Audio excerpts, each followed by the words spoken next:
Around 300 BC, a rich merchant named Zeno tossed all of his money overboard on a ship heading to Athens. The ship sank, and the entirety of his wealth, and everything else he carried on it, was lost to the sea in a single afternoon, by forces beyond his control or influence.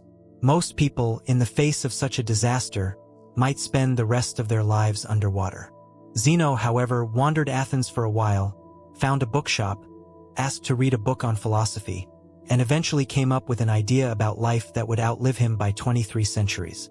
As this channel has explored in previous works, the ability to observe one's reactions without immediate judgment, called the watcher phenomenon, is a critical skill to have and to practice. This ability, however, is not exclusive to the Jungian psychological model we've examined earlier. It may well have a precedent in the teachings of Zeno of Cyprus, one of the earliest philosophers of Western thought and the founder of Stoicism. In this piece, we'll look very closely at that early precedent and attempt to unpack what makes this particular branch of philosophy tick from a practical perspective. We'll see how one seemingly simple observation can become the foundation of an entirely new system of personal development, examine the parallels between Zenovian teachings and modern clinical psychology, and finally produce a set of actionable steps that will help us apply this knowledge to our own lives. Specifically, we'll see how Zeno's lessons may be used to reframe disappointment and move on with life after a serious setback, akin to the rich merchant's shipwreck described at the beginning of this piece. First, however, let's take a look at the discovery itself in its original context. Zeno's shipwreck, as he likely told it dozens of times during his long life, marked the beginning of not just Stoicism but its most practical tenets. This philosophy, developed in ancient Greece and later expanded upon in both Roman and medieval European thought, represents one of the first serious attempts to grapple with the challenges of human living outside of the comfort of one's home. Most practical Stoic teachings stem from the observation that rarely do things go precisely as planned in the wider world. Specifically, when they don't, people tend to react disproportionately and negatively to the situation due to their judgments and emotional attachments. These, however, are not inherent traits of an event itself. Whether it is inherently good or bad, pleasant or unpleasant, is subjective and largely depends on one's relationship with that event and the degree to which it lies within one's control. To illustrate this, Zeno used an example that might well be familiar to us all. Imagine a situation where you get caught in the rain without an umbrella. If asked right away about the incident, you would most likely describe it as somewhat unpleasant, but not particularly noteworthy or emotionally taxing, a minor nuisance.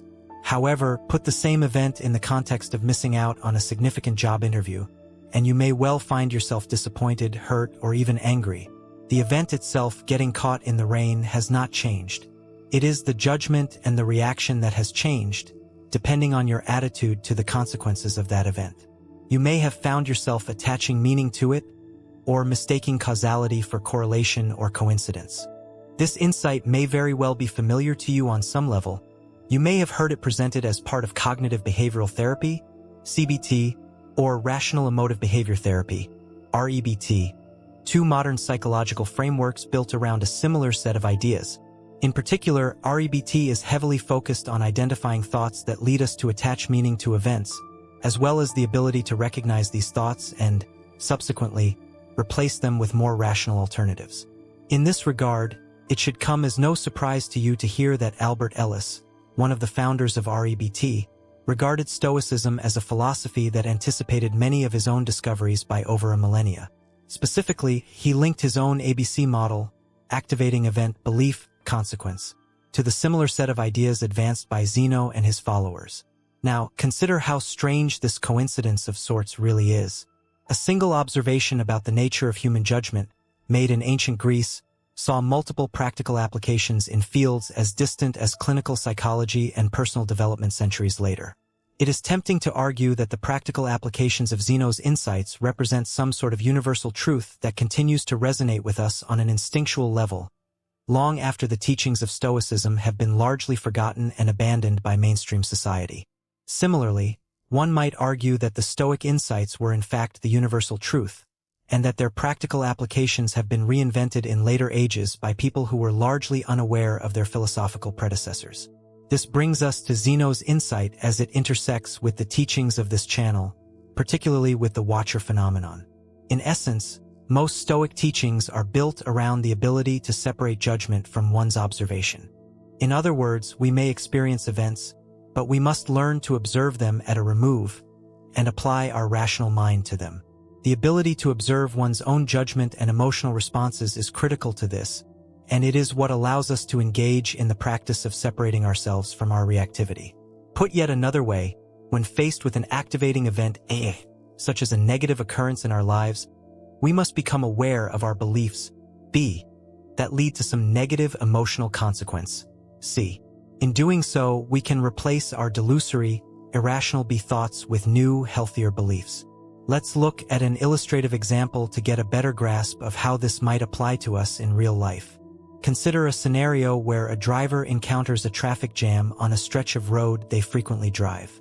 Both in this situation and in most others, people tend to have some sort of default reaction they can describe as running late. If one were to examine those reactions on a microscopic level, however, one would find that they fall into two broad categories, ones where the person has accepted the situation, and those where the person is in some sort of internal discussion with themselves, trying to convince themselves that the delay has no real impact or will be overcome soon. The traffic jam itself did not change, and yet the attitudes and reactions to it have. In other words, the people involved attached different meaning to the same event, and the consequences varied significantly from one person to another. In one case, the person may have spent the entire time in their vehicle talking to themselves, having convinced themselves that it was the worst thing that could possibly happen to them. The other person may have called to inform their client of a delay, then taken a few deep breaths and calmed down. Both experienced the same event, but each reacted to it differently. Neither of them, however, could change the event itself, the traffic jam, but they were both able to change their attitude to it. The Stoics, notably later ones such as Seneca and Marcus Aurelius, went on to elaborate on this idea and formalize it as the dichotomy of control, which is, to this day, central to all later Stoic-influenced teachings. In essence, it holds that we as people have complete control over our attitudes, behaviors, judgments, and reactions, but little to no control over anything else in our lives. Having understood that, it becomes significantly easier to adjust one's attitude towards events that are objectively negative, particularly those that we cannot change or influence. The rich merchant Zeno, for instance, appears to have used this principle to recover from the loss of his ship and most of his wealth. He appears to have recognized that, while he had no control over the ship's fate or the sea conditions, he could control the attitude he would adopt in the future. As he later wrote in one of his essays, Zeno and Seneca both held that one should judge all events by their own personal standards, the extent to which they fell within one's control, and then decide what to do with them. In essence, this perspective allowed him to recognize that his own feelings of worthlessness following the shipwreck were unjustified, because he had not lost his character. In a very real way, this teaching can be seen as a practical application of the Watcher concept. Once we are able to observe that we are reacting to events disproportionately or incorrectly, we can take steps to change the way we relate to them. In fact, it is crucial for our psychological well-being that we do so, not only for negative events but for positive ones as well. Let's take a real-life example of a situation many of us can relate to: a work-related disappointment. Imagine that an employee, having put lots of time and effort into it, fails to receive a promotion or bonus they were counting on. In the aftermath of this, they may well feel disappointed, as if something meaningful has been taken from them. It is also highly likely that, in the aftermath of this failure, they told themselves something along the lines of "I'm not good enough," or "I never deserve what I want." It is equally likely that, as they reflected on the outcome, they did not consider the factors outside their control, such as the employer's internal politics, the boss's own attitude and behavior, or any other force that may have influenced the outcome. Stoicism teaches us that, when we are faced with an outcome that appears objectively worse than we expected or undeserved in some way, we must carefully judge the extent to which it reflects on us as people. This, however, is often extremely difficult for us to accept, as we are prone to delusions of control, believing ourselves to be much more powerful agents in most events than we really are. As a result, we take events personally and allow them to define us, rather than carefully weighing what we truly had control over and what we did not. Similarly, we find it extremely difficult to understand that events not related to us personally can be completely random, stemming from circumstances beyond our influence, just as the rich merchant's shipwreck was. The Stoics were well aware of this tendency, which is why they spoke of a different personal standard of measurement for all events, one based on how much control we had over a specific outcome. It follows, then, that the degree to which we are personally responsible for the outcome is, likewise, within our control. This personal responsibility is what the Stoics tried to base their teachings upon. The same principle shows us which aspects of our lives we should dedicate our time and effort to. For instance, in most aspects of public or creative life, the degree of control we have is overwhelmingly low. Someone who writes articles for a living, for instance, may find that their work is regularly inconsistent in its reception by the public. Sometimes it appears to get noticed and appreciated, and other times it does not. In either case, however, the effort and quality of the work are up to them and within their control. The degree to which it affects people is not. A Stoic would advise basing their assessment of this situation on these fundamental truths. A similar assessment, however, can be applied to most situations in life. Take, for example, an aspiring writer putting their first manuscript out into the world for the first time. Their personal control and effort are what got them to that point, but what happens to the work from that point on is outside of their influence. This, in turn, can help them to understand how and why events unfold as they do without necessarily taking them personally. That principle of personal control applied to personal responsibility in public life is why the Stoics practiced voluntary discomfort. By getting used to minor hardships, sleeping on the floor, avoiding warm clothes in favor of some light exercise, the Stoics were able to train themselves to be aware that they never had complete control of their circumstances and consequently had to focus on what they knew they had, namely their own judgment and behavior. This brings us to the most crucial Stoic practice of all, the one that allowed them to separate themselves from their reactions and, in turn, become truly free. In essence, the Stoics practiced voluntary discomfort to train themselves in a specific ability, the ability to know that they were not as helpless and vulnerable as they often like to believe.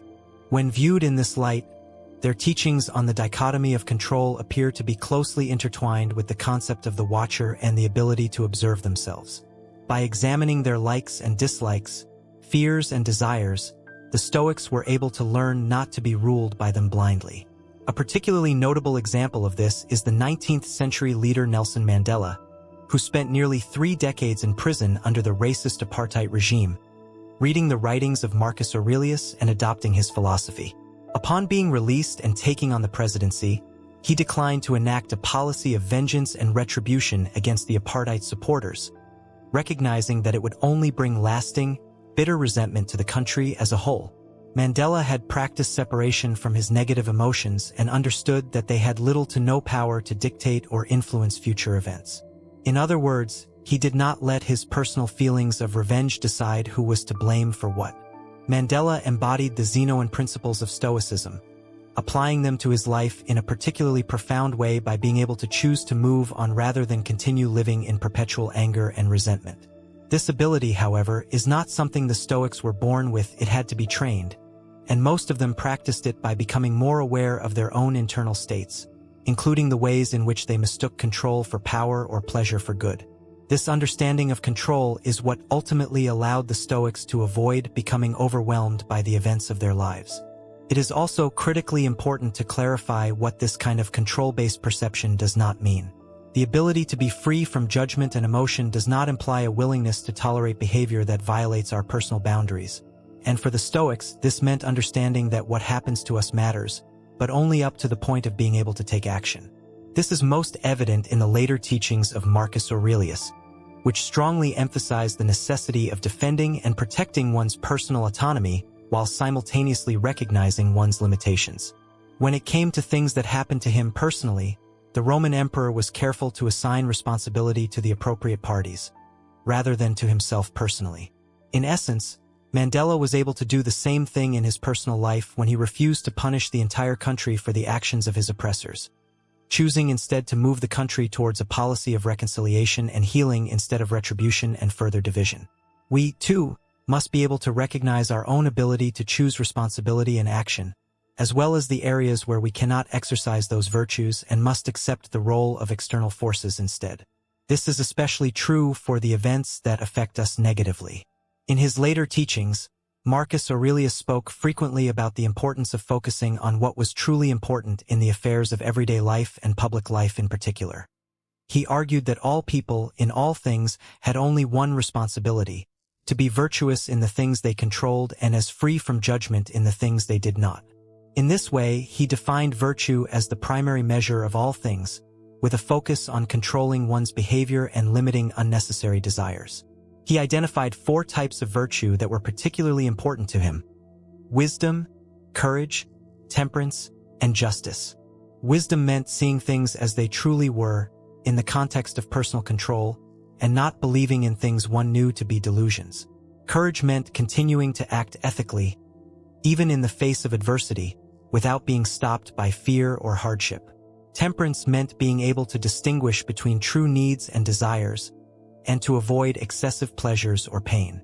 Finally, justice meant treating others as one wished to be treated, with fairness, dignity, and respect.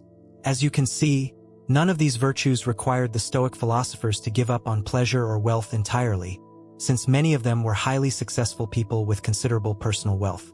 Most of them, however, acknowledged that these things were relatively unimportant compared to other, more fundamental aspects of life. Now that we've seen how these ancient teachings might apply to our own lives, let's take a look at one particularly useful and straightforward practice that will help you train the same ability to observe and judge events without delusion and self-deception. Stoicism offers us many different practices to examine the relationship we have with the world around us and ourselves. Let's narrow down on the most important one: separating events from our attitudes and judgments. It is useful to begin this practice with something as simple as identifying the differences between actual events and the judgments we form about them. To do this, take your most recent disappointment and try writing it out in as neutral language as possible. In doing so, you should be able to observe the event as if you were discussing it with another person. You may also want to go further and categorize your disappointment into events within and outside of your control. To do this, ask yourself a question: what in this situation was within my control and what was not? You can write down a list of events falling into either category to help you better distinguish between them. Once you have done that, try relocating your personal worth to the first category, the one that consisted of events within your control. This step is particularly crucial to the entire practice, as it helps you to understand that your worth is not defined by the outcome but by the effort and attitude you brought to the situation. The next step in your Stoic practice will be to relocate some discomfort this week to a place where it belongs, the events that are within your control. Choose an uncomfortable situation that has no real purpose other than to help you grow. A cold shower, a boring meal, or spending an evening without your phone or any entertainment. The idea is to get used to discomfort in small, safe doses so that you can apply the same level of resilience to far more significant challenges in the future. Finally, try writing down a few lines in the vein of Marcus Aurelius's journal entries, discussing the day you had, what you got out of it, and what you intend to do in the future. It will help you to become more aware of your own judgments and the way they affect your perception of the world around you. Now, apply this practice to your life with one real example you are currently dealing with, and see how it changes your perceptions and reactions. You will not necessarily feel better, at least not immediately, but you will feel more empowered, as if there was space for you to choose your path. This is, in essence, the freedom the Stoics practiced and promoted as the ultimate goal of their teachings. One last note on this part of the practice. It is critically important to be able to acknowledge the things that truly hurt you, the events that occur beyond your control, and the ways in which your life can be disrupted. You must be able to feel disappointment, loss, and betrayal in all their painful entirety. But you should not take any of these personally and allow them to define you. Perhaps a better way to phrase it would be to say that the practice of separating oneself from one's judgment is not meant to help you avoid disappointment or grief, but to prevent you from suffering unnecessarily from it, which would be the case if you allowed it to define you. Zeno never recovered the cargo. He never received the version of his life that he had so fervently desired. All he gained from his experience was an epiphany that outlived the empires, consoled the monarchs, and got absorbed into the 23rd century therapy as an unnamed concept of the shadow world. This shipwreck and the lost cargo were never the real issues. Those are the circumstances, but not the condition. The condition is what Zeno did or did not do on the next step right there in this very moment when he could have chosen to be other than he was. This is what Carl Jung called the shadow, what the observer effect in quantum physics has discovered about us, and what your next-door neighbor practices in their daily life without noticing it or talking about it. And here is the thing, the only other advice that matters, the one that all Stoics silently agree on and practice daily, even if they write about it in private journals as Marcus Aurelius did, is that seeing the dichotomy of control is not a permanent condition. There is no glory or self-congratulation when the ship is not wrecked. A ship can be delayed, a shipment can be canceled, a promotion can be postponed, the response to your email never arrives. The same practice applies, but it might be more comfortable to start with the little shippings, the small delays, the routine rejections, the inconveniences of everyday life. That is when the practice is needed most, and the ability to practice it, like any skill, is only maintained by constant use. A moment of realization is not a lasting achievement. So here is my final question to you tonight. What are you going to do about it? What are you going to do when your shipwreck occurs? Not next year or in 5 years or when your life begins, but here and now, and this week, when the shipwreck of your dreams hits you in the little things. The next unsolicited email, the postponed meeting, the failed plan. What will you do about it? The space between the wreck and the next action is as wide as the heart allows, as convenient as the opportunity offers, and as routine as your daily practice has made it. These are your chances to do what Zeno did not, what he regretted. If you want to be different from him, here are your opportunities. If this video helped you see control differently, tell me about the wreck in the comments below. I read all of your messages, and they directly influence what happens next on this channel. Until next time, keep watching the channel, especially the space between the events and actions in your life. See you in the next video.